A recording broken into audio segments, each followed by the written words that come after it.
Hello everyone and welcome to CEP 200 Intro to the Counseling Professions. My name is Dr. Gray and I am going to be your instructor for this semester. So welcome. The intention of this video is to go through just the syllabus and overall course expectations, and then there is going to be another video that I'm going to upload into the Unit 1 folder for all of the Unit 1 assignments, and that will be consistent throughout the semester with each of the units. There will always be a unit video or a unit audio just to go through and talk about the professions a little bit more, and also just kind of help you out with some of the assignments. So again, welcome. Today is Monday, August 24th, and we will wrap up the course on Monday, December 7th. So let's get into a little bit about the course description and expectations.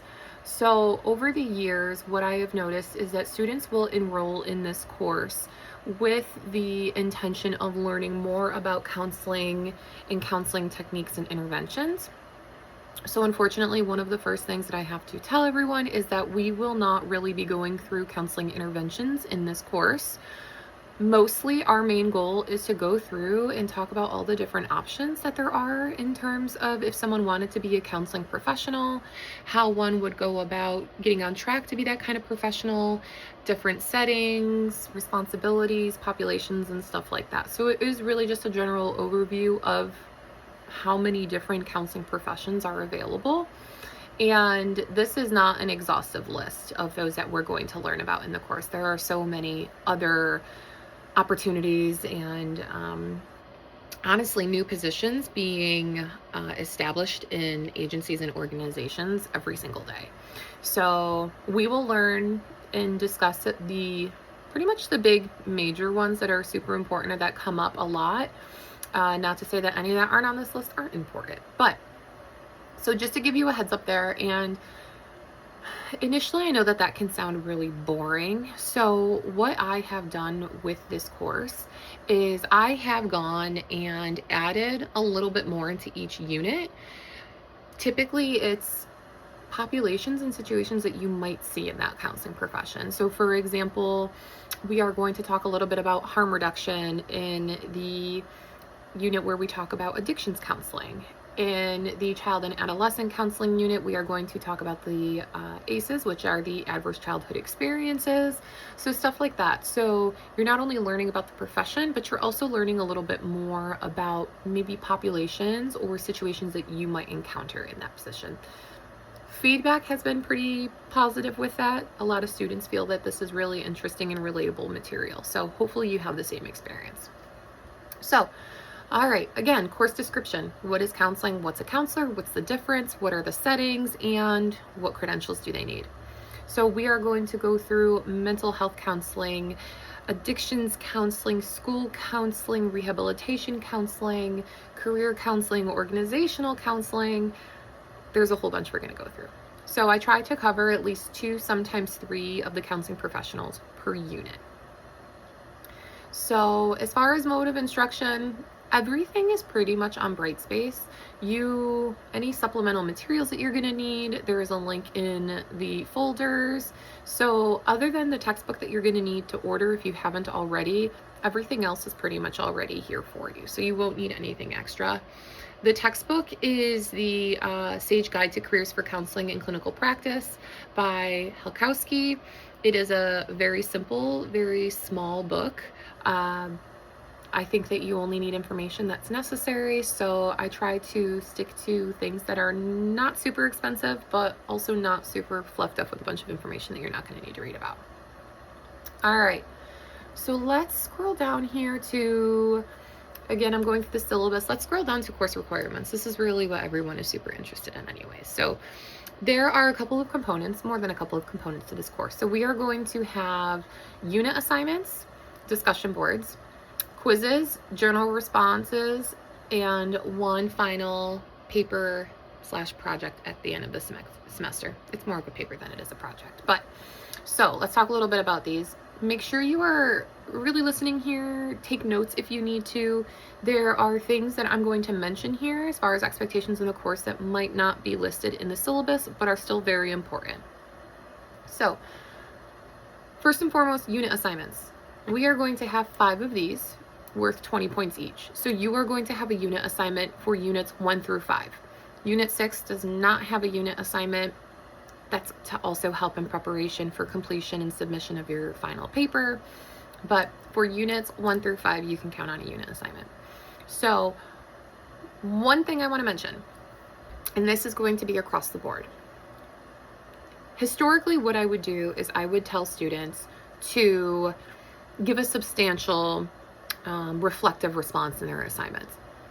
For some people, they needed something a little bit more concrete. So what I have done is transition to word counts. So for your unit assignments, every single item in the unit assignment needs to have at least 200 to 250 words as a response.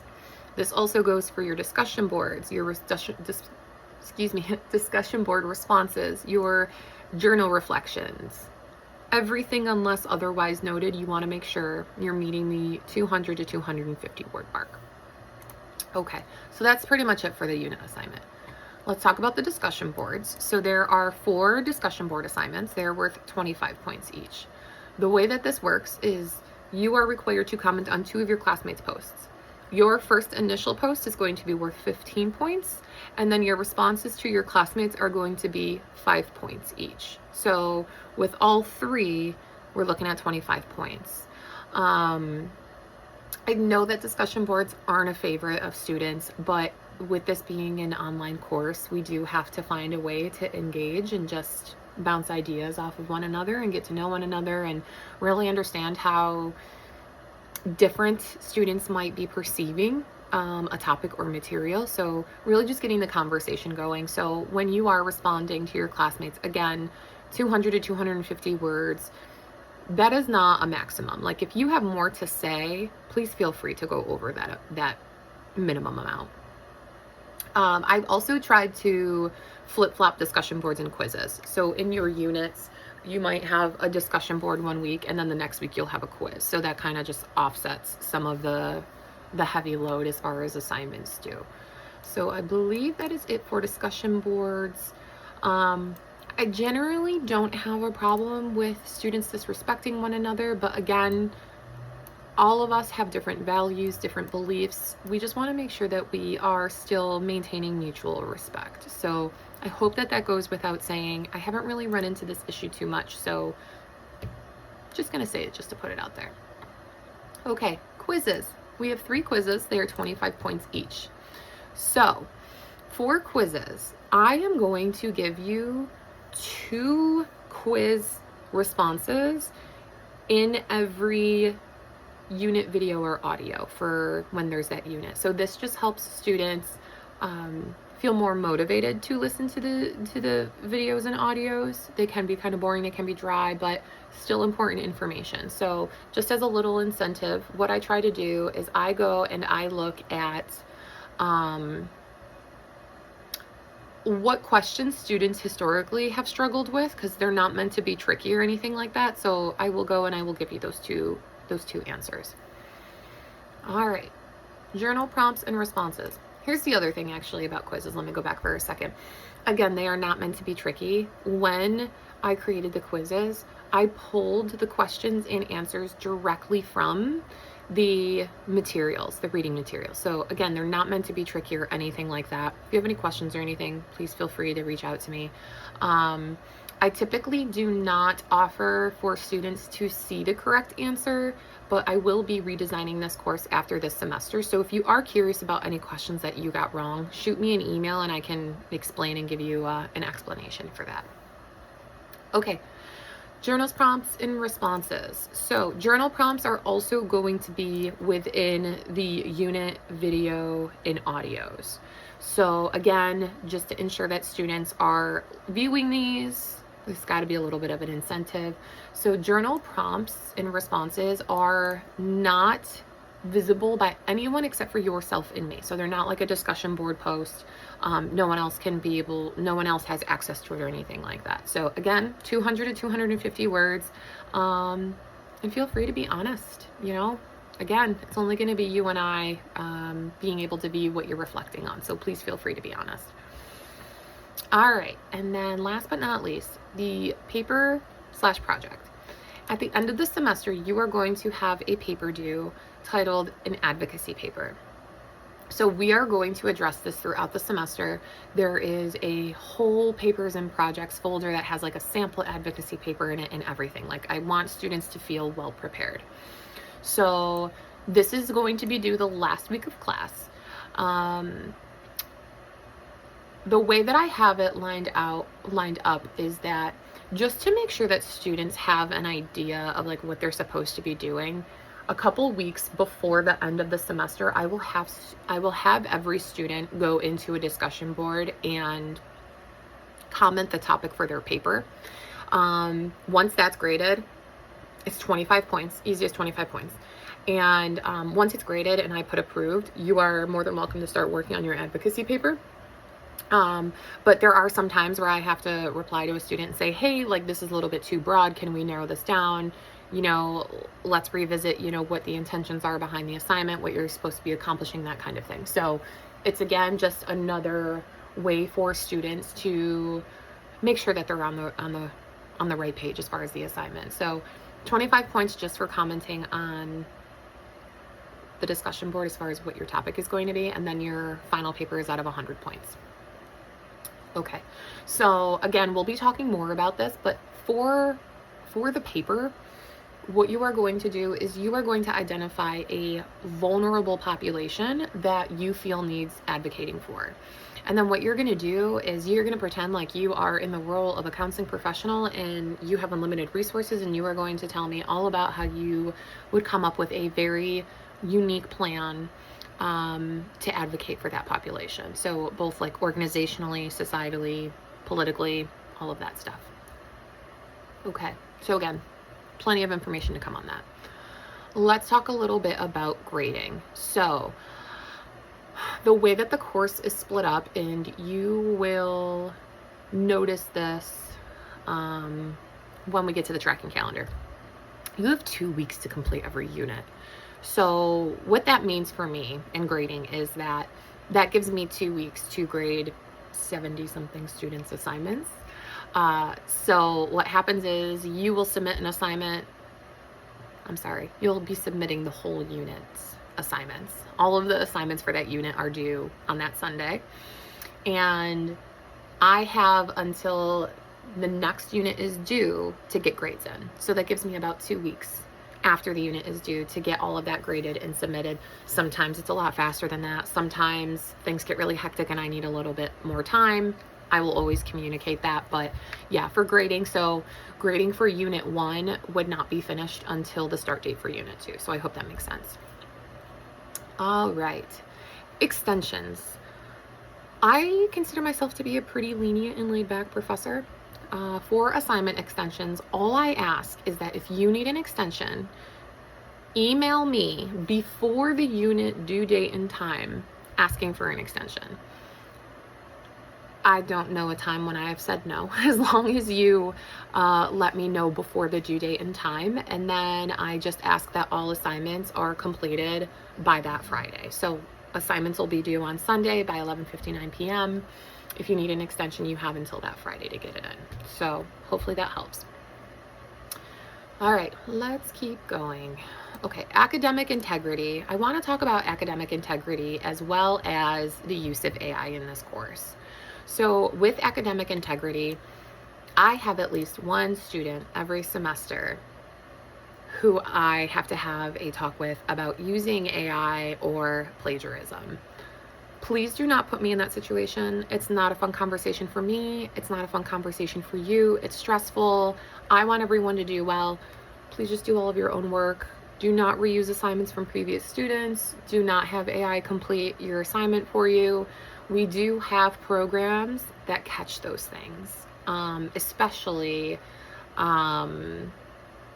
assignments that had been previously submitted. So there's a whole database of like every assignment that had ever been, submitted in this course or in the university. So I've had students who tried to submit the same assignment or something similar as their Intro to Counseling CEP 400-401 course.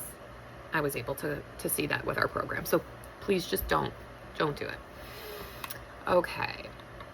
Course evaluations, counseling services, technology recommendations, all of that is included in here. So again, I'm going to do a separate video just to go through the tracking calendar for Unit 1, but just to go through and give you an overall idea.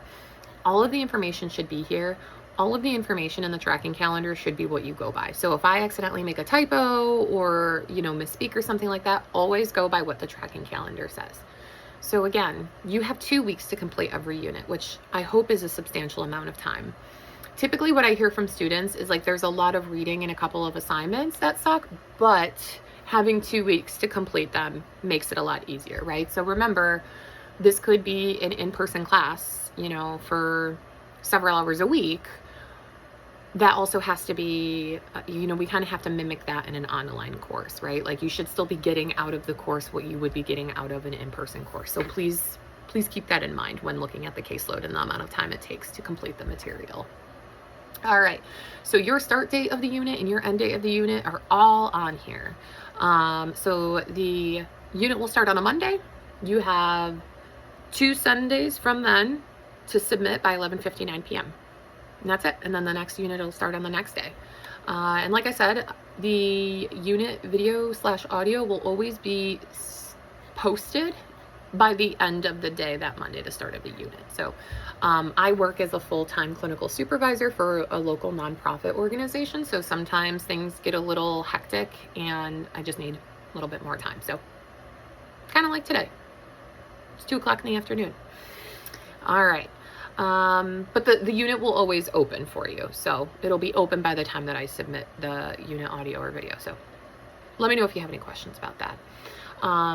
In terms of reaching out to me, I'm always asking students, if you have a question or you're unsure about anything, I don't want you to guess, just shoot me an email. If you don't hear back from me right away, I do ask for students to give me between 24 to 48 hours to respond. If you don't hear from me after 48 hours, shoot me another email. Sometimes when I'm checking emails on my phone, I accidentally delete one that's not supposed to be deleted because my phone's being wonky, or sometimes it gets lost in other emails. So please just reach out to me if you need anything. I think that is pretty much it as far as the syllabus. So all the important dates are at the bottom of the tracking calendar. I think I went through everything. Yeah, if you have any questions or anything, let me know. All right, I am going to wrap this up, and then I will start with Unit 1. And actually, as I'm scrolling to the top of the syllabus, I'm realizing I did not tell anyone anything about me. So my question would be, what makes you qualified to teach this course? So other than having a PhD from UB also, I have served in several of the counseling professions that we are going to learn about here. I have worked in homeless shelters, crisis intervention. I currently work in community mental health. I have my master's in rehabilitation counseling. I've done some vocational stuff there. So you'll see with my credentials that, I need to update this. I'm a CASAC, not a CASAC-T. You will see that I have a lot of the credentials that we are going to be talking about in this course. So that also I think is kind of cool, where when we're talking about a counseling profession, I can say to you, like, this is typically, what this looks like coming from a place of experience. So yeah, if you do end up having any questions about particular counseling professions, like, please also let me know. I have students who will reach out to me and say, I'm thinking about going to grad school for this one. Would you prefer this one or this one? That kind of thing. So I am here for any type of help you might need around that stuff. So, okay. All right. On to Unit 1.